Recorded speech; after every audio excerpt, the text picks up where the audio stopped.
انشاءالله تعالی په 16 اکتوبر باندې انشاءالله دلته د جمعې د منځ نه پس ډایرکټ کا خیر استقبال ربیع الاول شریف جلوسی 400 فاروق اعظم چوک پورې تاسو ټول دوستانو ته مفاس دی چې 400 ته دلته دربار شریف ته په 16 اکتوبر باندې د جمعې په ورځ باندې ځان د جمعې منځ لره ورسئ موټرسایکلو باندې خپلو گاډو باندې او انشاءالله چې څنګه د جمعې منځ وشي سره د میلاد شریف د جنډو سره د تحریک د جنډو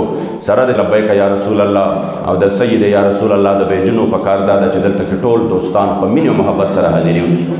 دې باندې الله پاک ماحول ټیک کړي اغیار باندې رب راضي په دشمنانو باندې راضي او د حضور د عاشقانو زړونو ته الله قرار ورکړي زمونږ حاضري د حضور په دربار کې لګيږي ورپسې په سباله باندې په 17 تاریخ باندې یعنی په 17 اکتوبر باندې ان شاء الله تعالی په مردان کې به گجرو گاڑے نه مونږه ان شاء الله تعالی روانېږو سور پلنا او دا به خیری په مردان کې استقبال ربیع الاول شریف جلوسی دریو بجو له ان شاء الله تعالی تزان رسو که کوم دوستان مردان ته تل غواړي په کار دا چې هغه مخکې نه دریو بجو نه مخکې دلته کې حاضري ولګي نو دې ځنه ان شاء الله تعالی بیا موږ یو ځای روان شو چې کوم د مضافات او ملګری وي دوستان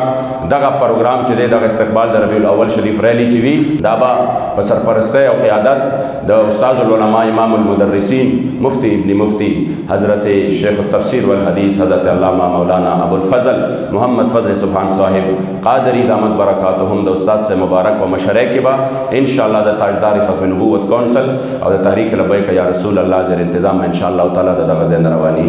څومره ملګری دوستان چې د مضافات وي د مردان وي هغه ټول زما دغه اعلان د ځان سره پزلونو کې ولیکي او ان شاء الله درو بجو ته بدک ځای ته حاضرېږي چې کوم روټ ان شاء الله بیا غي موږ لپاره متعین کی پاغي باندې ان شاء الله موږ د جلوس کوو